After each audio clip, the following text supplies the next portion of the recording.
आम क्या रेट चल रहा है? आपका जवाब होगा 100 से 200 रुपए किलो। लेकिन मैं आपको आज आम की एक ऐसी वैरायटी के बारे में बताने जा रहा हूं जो आम इंसान की पहुंच से काफी दूर है। इस खास आम की कीमत है करीब 2.5 लाख रुपए प्रति किलो। चौंक गए ना? और आम की इस वैरायटी का नाम है मियाजाकी। वैसे तो आम की वैरायटी जापानी है, लेकिन अब ये आम भारत में भी उगाया जाने लगा है। ओडिशा के बरगढ़ जिले की तहसील है पैकमल। यहाँ नीलाधार गांव में एक किसान है चंद्रबाबू सत्यनारायण। अंग्रेजी अखबार डेक्कन क्रॉनिकल से जुड़े अक्षय कुमार साहू की रिपोर्ट के मुताबिक चंद्रबाबू इस कीमती आम को उगाने में सफल हुए हैं। रिपोर्ट के अनुसार चंद्रबाबू के बगीचे में कई किस्म के आम पहले से है और वो ओडिशा के बागवानी विभाग से मियाजाकी का पौधा लेकर आए थे। अब उनके बगीचे में ये आम भी उग रहा है। चंद्रबाबू कहते हैं कि उन्होंने बीते साल बेंगलुरु के खरीदार को 20,000 रुपए में 2 मियाजाकी आम बेचे। 4 से 5 आम उन्होंने स्थानीय लोगों को भी बेचे। इसके बाद उन्हें हॉर्टिकल्चर डिपार्टमेंट ने मदर प्लांट से ग्राफ्टिंग करके यानी कुछ कलमें काट कर कुछ और पेड़ उगाने की सलाह दी। चंद्रबाबू का मानना है कि इस किस्म के और पेड़ उगाकर वो ज्यादा आमों की पैदावार करेंगे, जिससे कमाई भी बढ़ेगी। हालांकि ये पहली बार नहीं है कि भारत में किसी ने मियाजाकी आम उगाया हो। इससे पहले मध्य प्रदेश के संकल्प परिहार नाम के किसान ने भी मियाजाकी आम उगाए थे। बीते साल आई खबरों के मुताबिक उन्होंने बाग में इन आमों की रखवाली के लिए बड़ी टाइट सिक्योरिटी बैठाई थी।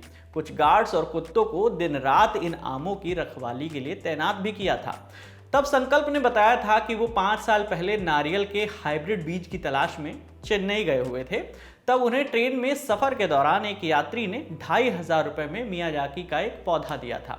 संकल्प ने अपनी मां के नाम पर इसका नाम दामिनी रखा। ये शुरुआत में उसी तरह उगा जैसे आम की बाकी नस्लों के पौधे उगते हैं, लेकिन कुछ महीनों बाद इसका रंग लाल हो गया।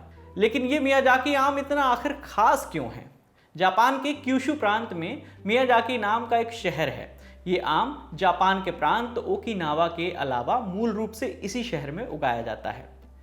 हिंदुस्तान टाइम्स की खबर के मुताबिक इस आम की मियाजाकी शहर में पैदावार 70 से 80 के दशक में शुरू हुई थी।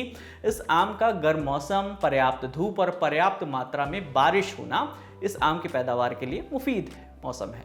मियाजाकी शहर जो है वहाँ पर इसकी पैदावार शुरू होने के कारण ही इस आम को मियाजाकी आम कहा जाने लगा। एक मियाजाकी आम का वजन जो है वो करीब 350 ग्राम होता है। ये आम 900 ग्राम तक वजनी भी हो सकता है। इसे जापानी भाषा में ताइयो नो तोमागो कहा जाता है, जिसका अर्थ है सूरज का अंडा।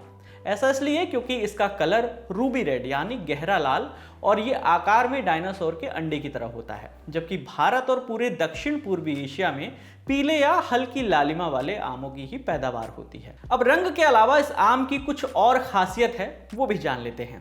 Miyazaki local product and trade promotion centre के मुताबिक इन आमों की पैदावार अप्रैल से अगस्त के बीच होती है। मियाजाकी आम दुनिया भर में बिकने वाले आमों में सबसे महंगा है। मियाजाकी और ओकिनावा से ये आम पूरे जापान में बेचा जाता है। विदेशी बाजार में इसकी कीमत करीब 2.5 लाख रुपए प्रति किलो है। अब आप पूछेंगे कि ये आम इतना महंगा क्यों है? दरअसल इन आमों में बाकी आमों की तुलना में 15% तक ज़्यादा शुगर कंटेंट होता है। इसके अलावा इसमें एंटीऑक्सीडेंट पाए जाते हैं, साथ ही बीटा कैरोटीन और फोलिक एसिड की अच्छी मात्रा होती है। ये आम उन लोगों के लिए बड़े फायदे का माना जाता है जिनकी आंख की रोशनी कम होती है। मियाजाकी आम के महंगे होने की एक और वजह यह भी है कि इसकी पैदावार दूसरी आम की प्रजातियों की तरह आसान नहीं है। मीडिया रिपोर्ट्स के मुताबिक जापानी किसान इन आमों को एक छोटे से जाल में लपेटते हैं ताकि इन पर सूरज की रोशनी समान रूप से पड़े और पूरे आम का रंग गहरा लाल हो सके। इसके बाद इसे पूरी तरह पकने के बाद ही पेड़ से खुद एक जाल पर गिरने दिया जाता है, मतलब इसे तोड़ा नहीं जाता। मियाजाकी आम को एक्सपोर्ट करने से पहले कई तरह की टेस्टिंग से गुजरना होता है। टेस्टिंग की पूरी प्रक्रिया से गुजरने वाले सबसे अच्छी क्वालिटी के आमों को ही एग्स ऑफ सन यानी सूरज के अंडे कहा जाता है। इस खबर में फिलहाल इतना ही। आपके लिए तमाम जानकारी जुटाई थी हमारे सहयोगी शिवेंद्र गौरव ने। मेरा नाम है विकास वर्मा। देखते रहिए द ललन टॉप। शुक्रिया।